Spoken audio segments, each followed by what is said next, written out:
तो welcome back to my YouTube channel. दोस्तों बात करेंगे हम बीपीएससी टीआरई 3.0 नई शिक्षक भर्ती को लेकर के। यहाँ पे देखिए आपकी चाहे टीआरई 1 हो, चाहे टीआरई 2 हो, चाहे टीआरई 3.0 की परीक्षा हो, सभी के लिए यहाँ पे अपडेट है। यानी कि जो चयनित हुए हैं उनके लिए भी, और जो परीक्षा आपकी होने वाली टीआरई 3.0 की उसके लिए भी हम लोग इस वीडियो के माध्यम से आप देख पा रहे होंगे कि बीपीएससी टीआरई 1 और टीआरई 2.0 की जो शिक्षा विभाग का यहाँ पे आदेश जारी किया गया है और बीपीएससी में चयनित शिक्षकों की नौकरी पर खतरा। बीपीएससी टीआरई 3.0 भर्ती होगी रद्द, खेला हो गया है। यानी कि बिहार सरकार बीपीएससी टीआरई 1 और टीआरई 2 में दोबारा जांच का आदेश जो है वो जारी कर दिया गया है। तो पटना हाईकोर्ट के द्वारा क्या कुछ आदेश आया है उसको भी बात करेंगे, लेकिन जो सबसे महत्वपूर्ण अपडेट निकल के आई है आपकी टीआरई 1 और टीआरई 2.0 की भर्ती कराई गई थी, उससे रिलेटेड अपडेट जो है उसको सबसे पहले देखेंगे। तो वीडियो पर बने रहिएगा लास्ट तक, और चैनल पर पहली बार विजिट किए हैं तो चैनल को भी सब्सक्राइब कर लीजिएगा, जिससे हर एक लेटेस्ट अपडेट आपको मिलती। स्क्रीन पे आप देख पा रहे होंगे कि आरक्षण नियमों का अवैध तरीके से फ़ायदा उठा नौकरी कर रहे हैं बीपीएससी से बहाल 35 शिक्षक।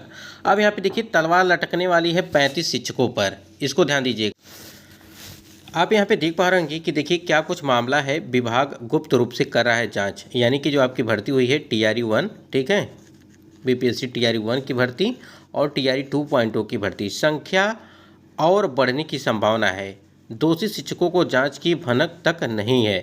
यानी कि जो फर्जी तरीके से चयनित हुए हैं उनको इस तक की खबर नहीं है कि ये सारी चीज़ें प्रक्रियाएं चल रही हैं, लेकिन धीरे धीरे अंदर अंदर जो है वो जांचें चल रही हैं और ओएमआर सीट की जांच के लिए भी आदेश आ चुका है। यानी कि जो टीआरई 2.0 की भर्ती कराई गई थी उसकी भी जाँच के लिए आदेश आ चुका है और उसकी भी जाँच चल रही है। थोड़ा सा हम लोग देख लेते हैं कि यहाँ पर क्या कुछ अपडेट था। एक बार बीपीएससी से जिले में बहाल शिक्षकों की शिक्षा विभाग गुप्त रूप से जांच कर रहा है। इस क्रम में अब तक 35 ऐसे शिक्षक चिन्हित कर लिए गए हैं जिन्होंने आरक्षण नियमों का अवैध तरीके से फ़ायदा उठाया है। देखिए आरक्षण अगर नियमों की बात करें, देखिए आरक्षण तो सिर्फ बिहार के कैंडिडेट को मिलेगा। महिला कैंडिडेट की अगर बात करें तो जो भी मतलब आरक्षण है वो सिर्फ महिला बिहार के ही कैंडिडेट को मिलने वाला है, चाहे वो पुरुष कैंडिडेट हों चाहे महिला कैंडिडेट हों, ठीक है, दोनों में से कोई भी है, जिसको भी मिलना है वो सिर्फ बिहार के आरक्षण जो है वो मिलेगा। लेकिन यहाँ पे अदर स्टेट के कैंडिडेट को जो यहाँ पे आरक्षण का लाभ, कोई भी आरक्षण का लाभ नहीं मिलेगा और आप जनरल कैटेगरी में काउंट होंगे। इस बात को आप पहले से भी जानते हैं। देखिए 35 ऐसे शिक्षक चिन्हित कर लिए गए हैं जिन्होंने आरक्षण नियमों का अवैध तरीके से फ़ायदा उठाया है और विभागीय सूत्रों के अनुसार दिव्यांगता आदि आरक्षित कोटि में इस तरह के अवैध शिक्षक चिन्हित किए गए हैं। जांच लगातार जारी है। इन शिक्षकों को इसकी भनक तक नहीं है कि वे शिक्षा विभाग के रडार पर चढ़ गए हैं। शिक्षा विभाग के राज्य मुख्यालय ने जारी जानकारी पुख्ता कर ली है कि जिस आरक्षण प्रमाण पत्र के आधार पर इनकी नियुक्ति हुई है वे शिक्षक उस योग्य नहीं है। नाम नहीं छापने की शर्त पर विभाग के पदाधिकारी ने बताया कि ऐसे 35 शिक्षकों को अब तक गुप्त रूप से चिन्हित कर दिया गया है। ठीक है, देखिए अब यहाँ पे 35 की संख्या बताई जा रही है, लेकिन आप समझ सकते हैं जो 1,70,000 आपकी भर्ती कराई गई थी उसकी मतलब कि जो आपकी टीआरई 1 भर्ती हुई थी उसमें और जो आपकी टीआरई 2.0 की भर्ती हुई थी लगभग 1,22,000 के आसपास जो है भर्तियाँ कराई गई थी उसमें। तो आप समझ सकते हैं कि ये तो संख्या अभी तो धीरे धीरे मिल रहा है, बहुत ही काफ़ी ज़्यादा मात्रा में इस प्रकार से देखने को मिलेंगे। आगे भी चिन्हित करने का कार्य जारी है। बताया कि पूरा काम गुप्त रूप से किया जा रहा है। जिन शिक्षकों को चिन्हित किया गया है उन्हें इसकी अब तक भनक नहीं है, वे आराम से स्कूल में कार्यरत हैं। ठीक है, इसके लिए जो है 8 शिक्षक थंब इम्प्रेशन में जांच में मिले हैं और अवैध जांच से पहले भाग गए 12 शिक्षक। 8 शिक्षक थंब इम्प्रेशन जाँच में दोषी पाए जाने पर पुलिस के हवाले किया जा चुके हैं और इनको नौकरी से हटाने की प्रक्रिया अलग से चल रही है। 12 शिक्षक थंब इम्प्रेशन जांच में फर्जी चिन्हित होने की डर से डीओ बीओ संबंधित एचएम को त्याग पत्र संबंधित आवेदन दे करके निकल चुके हैं। ऐसे शिक्षकों पर विभाग ने कोई भी विचार नहीं किया। यानी कि जो अपने के पहले ही चले गए हैं उन पर कोई भी कार्रवाई के लिए यहाँ पे कोई भी एक्शन नहीं दिया गया है। जिले में बीपीएससी पास जो है 9,517 शिक्षक कार्यरत हैं। बीपीएससी से पहले और दूसरे चरण में जिले में ये देखिए दरभंगा का ये खबर है और 10,861 अभ्यर्थी चयनित हुए थे। इसमें से 9,517 वर्तमान में कार्यरत हैं। पहले चरण के जो है 7,833 में से जो है 6598 अभ्यर्थी शिक्षक के तौर पर स्कूल में काम कर रहे हैं। यानी कि 1235 शिक्षकों ने स्कूल में योगदान नहीं किया है। इसके बारे में विभाग का मानना है कि ये आवंटित स्कूल के ग्रामीण क्षेत्रों में होने के समय अन्य कारण से अभ्यर्थियों ने योगदान नहीं किया। देखिए, ये भी हो सकता है कि ग्रामीण क्षेत्रों में इनकी नौकरी लगी इस वजह से, या तो कहीं हो सकता है कि दूसरे विभाग में उनका नौकरी लगा हो, इस वजह से भी कैंडिडेट जो है छोड़ देते हैं। उसके बाद यहाँ देखिए, दूसरे चरण में 3028 अभ्यर्थियों को जिला आवंटित किया गया है। इनमें से 2919 ने स्कूल में योगदान किया है और 101 शिक्षकों ने योगदान नहीं किया है। तो देखिए, पहले से जिनको लगता है कि हमारी जो डॉक्यूमेंट हैं वो फर्जी हैं, वो पहले ही निकल ले रहे हैं। तो जो लोग, जिसको पता है इसके बारे में कि हाँ जांच पड़ताल चल रही है, और जिसको अभी तक नहीं पता है इसके बारे में, उनके ऊपर जो है कार्रवाई होगी कहीं ना कहीं। और आप लोगों ने देखा होगा उत्तराखंड या झारखंड का कहीं का एक मैटर आया था कि उसमें 8 साल के बाद जो है आपकी नौकरी, यानी कि नौकरी उसमें जो है कर रहे थे कैंडिडेट, उनको बाहर कर दिया गया सभी को। और क्या किया गया, जितना वेतन वो उठाए थे पूरे 8 साल में, उसको भी वापस करना है, साथ ही साथ 10 या 12% के हिसाब से उस पर ब्याज दर भी लगा दिया गया। तो कहीं ना कहीं देखिए, इसी प्रकार से होता है जब जांच पड़ताल जारी होती हैं।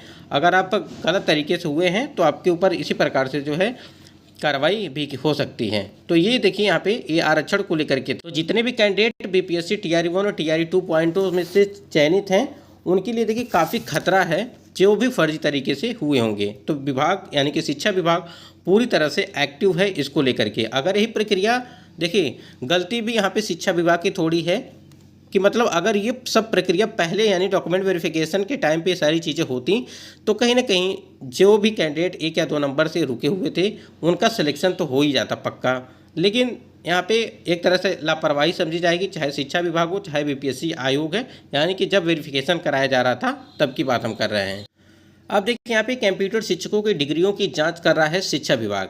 अब शिक्षा विभाग जो भी कंप्यूटर साइंस में जो कैंडिडेट सिलेक्टेड थे उनकी यह जांच पड़ताल कर रहा है। जैसे हमने अभी पीछे आपको बताया आरक्षण को लेकर के वहाँ पे मामला ये फंसा हुआ था, और यहाँ पे जो कंप्यूटर शिक्षकों की डिग्रियों की जांच कर रहा है, जो हमने अभी फर्जी तरीके से जो कैंडिडेट की एक लिस्ट जारी की गई थी उसमें सारे नाम जो है कंप्यूटर साइंस वाले कैंडिडेट को था, उनकी जो है डॉक्यूमेंट वेरिफिकेशन जो है दोबारा किया जा रहा है। अब जो भी इसके चपेट में आएंगे उनके ऊपर जो है कार्रवाई होगी। देखिए, विभाग से मिले निर्देश पर जिले के कंप्यूटर शिक्षकों को शैक्षणिक योग्यता से जुड़े सभी कागजात की जांच की जा रही है, और 2 चरणों में बहाल शिक्षकों की शैक्षणिक फाइलों का एक एक कर परीक्षण किया जा रहा है। ठीक है, यानी कि जो भी कैंडिडेट हैं उनकी कंप्यूटर साइंस वाला उनके जांच की जा रही है। यानी कि बीटेक हो गया, बीटेक आईटी के डिप्लोमा बीसीए डिग्री पर शिक्षक बने हैं, जांच में पकड़े जाते हैं तो उनकी नौकरी जा सकती है। दरअसल हाईकोर्ट में मामला दायर कर गया है कि योग्यता पूरी नहीं करने वाले कुछ कंप्यूटर शिक्षक बहाल कर दिए गए हैं।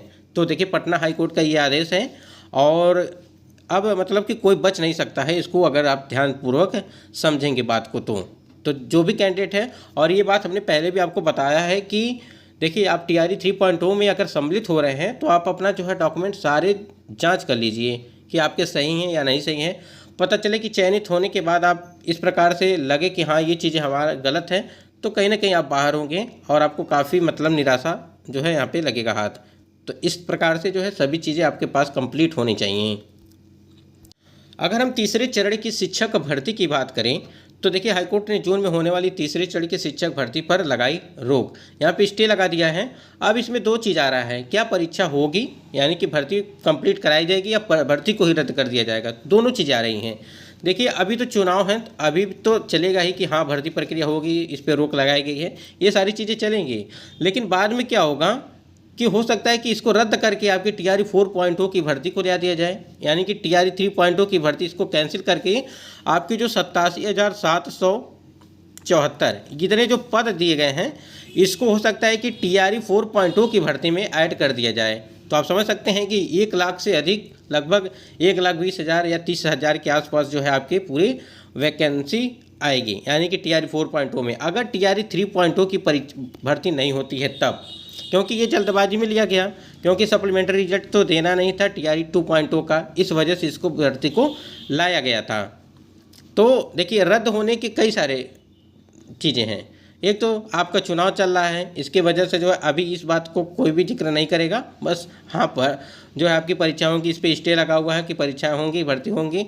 लेकिन एक चीज़ और भी है, चुनाव होने के बाद, चुनाव खत्म होने के बाद आपकी भर्ती प्रक्रिया को ही रद्द कर दिया जाएगा। और आप लोगों ने देखा कि जो गेस्ट टीचर हैं जिन्होंने याचिका दायर की पटना हाई कोर्ट में इसको लेकर के कि 5 नंबर का जो वेटेज था उसको लेकर के, तो आप समझ सकते हैं कि एडवर्टाइजमेंट में भी परिवर्तन किया जाएगा, यानी कि विज्ञापन में भी परिवर्तन किया जाएगा, इसको नए तरीके से जारी किया जाएगा अगर भर्ती प्रक्रिया सही तरीके से कराई जाएगी तो।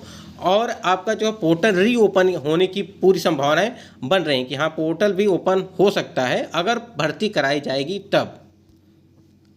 तो दोस्तों ये कुछ महत्वपूर्ण अपडेट थी, आशा करती वीडियो आपको पसंद आया होगा। अगर आपका कोई सवाल है तो कमेंट सेक्शन में जरूर कमेंट करिएगा।